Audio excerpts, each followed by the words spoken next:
Bang, kemarin saya kan ada naik di komalnya Nandar karena saya penasaran. Dia suruh buka ayat yang dimana ayat itu menurut dia Yesus itu berpoligami dan punya istri 3. Dan saya cari ayat yang dia bilang itu tidak ada. Tapi dia suruh kita mencari dongeng yang dia sekarang sendiri. Karena saya cari, bahkan saya penasaran buka komal, semua pada bilang nggak ada, mana ada.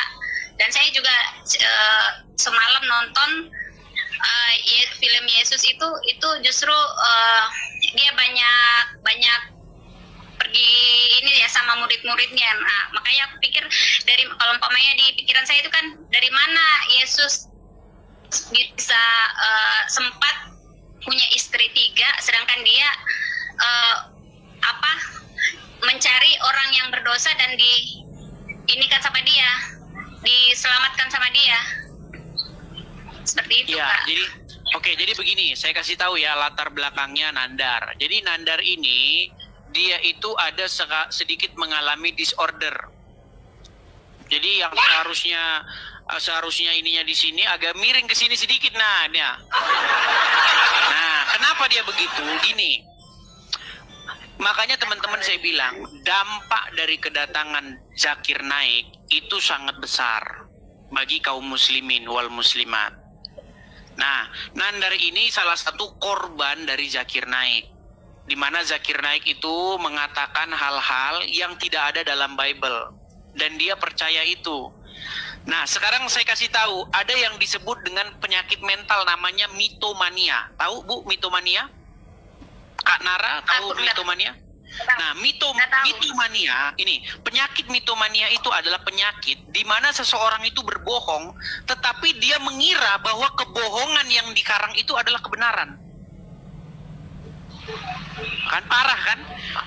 Biasanya kalau kita bohong kan kita tahu kalau itu bohong.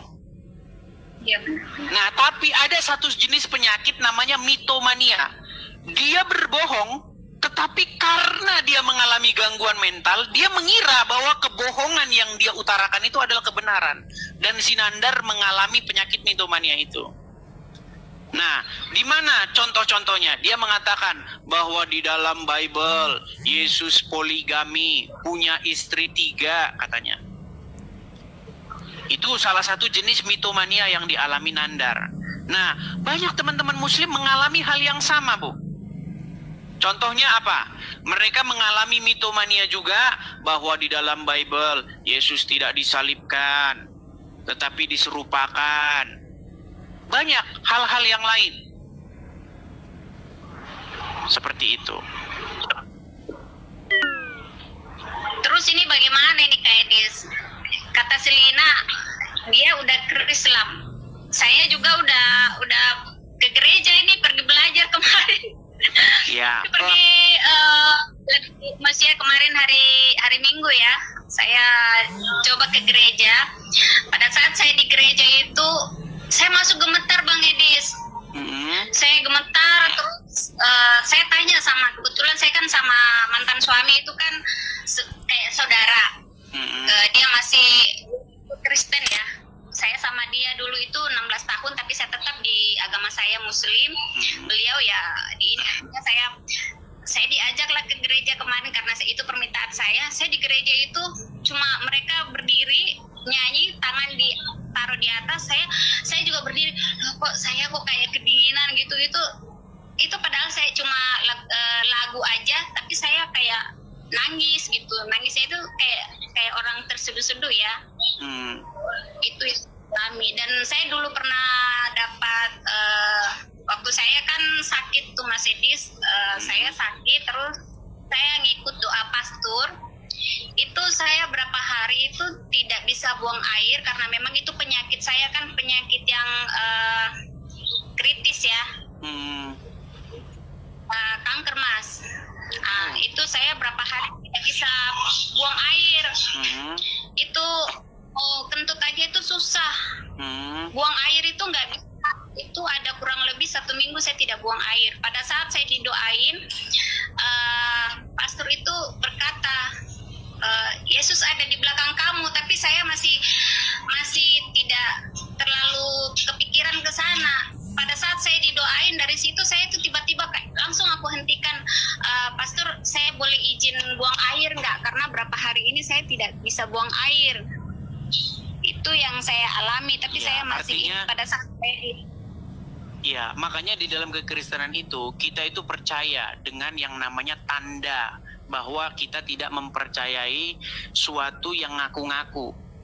Contoh begini, banyak orang ngaku-ngaku saya Tuhan, banyak orang yang ngaku saya nabi, tetapi mereka tidak punya tanda. Nah, di dalam kekristenan tandanya bahwa kita tidak mempercayai sesuatu yang dongeng-dongeng adalah mujizat itu. Ada kesembuhan. Ketika Yesus membangkitkan orang mati, menyembuhkan orang yang tuli, kemudian orang buta melihat, itu adalah sebuah sign, sebuah tanda bahwasanya apa yang dikatakan Yesus itu benar. Begitu. Iya. Kalau dalam Islam, nanti saya mau ngomong nanti dibilang penistaan. Muhammad sendiri tidak punya mujizat di dalam agama Islam itu. Iya, tapi ini aku mau sampaikan sama Bang Edis ya. Bang Edis buka acara seperti ini, aku baru tahu, ya kurang lebih 10 harian lah. Kayak gitu. Saya baru ikutin, terus setelah saya ikutin kok hati saya kayak jangan gitu ya. Sorry Mas. Hati saya kayak kok dengan adanya Bang Edis ngomong, saya kayak pengen taunya tentang Tuhan Yesus gitu, tentang Yesus Ya. gitu kan. Iya, Makanya saya pelajari Iya. Makanya saya pelajari terus. Ternyata bukan cuma saya, Bang Edis yang pengen tahu. Ternyata ada beberapa Muslim yang DM saya, dia bilang, saya sebenarnya Bu, setelah saya dengar Bang Edis bicara, itu dia juga ninggalin hijabnya, terus dia itu pengen masuk Kristen, tapi di sekelilingnya itu banyak Muslim, termasuk saudaranya, orang tuanya, jadi dia tidak berani, makanya jalan satu-satunya dia lepas hijab. Banyak Bu. Jadi yang DM saya juga banyak, Bang, saya Muslim. Semenjak nonton channel Abang, saya jadi penasaran begini-begini. Bagaimana caranya Bang supaya saya jadi orang Kristen? Banyak sekali. Nah, inilah tugas gereja supaya gereja mengambil tindakan terhadap orang-orang seperti ini, seperti itu. Dengan mengajarkan pengajaran yang benar, pengajaran yang sehat, Alkitabiah, ya kan, diajari supaya menjadi manusia baru. Kalau dahulu sibuk dengan ritualisme, pakai ini namanya fisik-fisik, sekarang sibuk mendandani kerohanian, bukan jasmania, begitu. Karena kalau saya lihat Bu, di dalam agama Islam yang penting jilbab-jilbaban masuk surga. Nah, tapi kalau di dalam Kristen itu nggak seperti itu Bu. Di dalam Kristen itu bicara bagaimana menjadi manusia baru, bukan penampilan baru. Salam saudara-saudara, itulah dia video yang baru saja kita tonton tadi videonya. Sangat luar biasa bagaimana ibu, bisa dikatakan ibu Murtadin ini, yaitu menolak perkataan daripada Nandar yang menghujat tentang kekristenan. Khususnya ketika Nandar mengatakan bahwa Yesus memiliki 3 istri, dan bahkan banyak lagi tuduhan-tuduhan yang dilontarkan terhadap iman kekristenan tentang Yesus Kristus. Tetapi puji Tuhan, ibu ini cerdas dan memilih menolak untuk mendengarkan apa yang disampaikan oleh Nandar. Dan kita sudah mendengarkan tadi sangat luar biasa kesaksian ibu muslimah ini, bagaimana beliau mengalami mujizat Tuhan ketika dia disembuhkan dari sakitnya yang sudah diceritakan tadi. Dan mujizat itu seketika itu terjadi. Awalnya dia susah untuk buang air, tetapi ketika dia didoakan di dalam nama Yesus, maka saat itu dia langsung bisa buang air. Dan itulah salah satu mujizat yang bukan hanya kata-kata, tetapi juga kebenaran itu terungkap dan dinyatakan. Seperti yang disampaikan oleh saudara kita Edis TV, bagaimana ketika Yesus mengadakan mukjizat bukan hanya disertai dengan kata-kata bahwa dia akan menyembuhkan orang lumpuh, tetapi benar orang lumpuh bisa berjalan. Dan bukan hanya Yesus mengatakan dia membangkitkan orang mati, dia memilihkan orang buta, bahkan dia membuat orang lumpuh yang 38 tahun lumpuh bisa berjalan kembali. Yesus bukan hanya mengatakan itu, tetapi lewat tindakan, lewat keajaiban yang terjadi, itu membuktikan bahwa apa yang disampaikan oleh Yesus adalah kebenaran itu sendiri. Nah, itu sebabnya saudara, mari Bapak Ibu dimanapun kita berada saat ini, jangan pernah kita meragukan tentang Tuhan kita Yesus Kristus. Dia adalah Tuhan, dia adalah juru selamat kita, dia adalah sang pembuat keajaiban itu sendiri.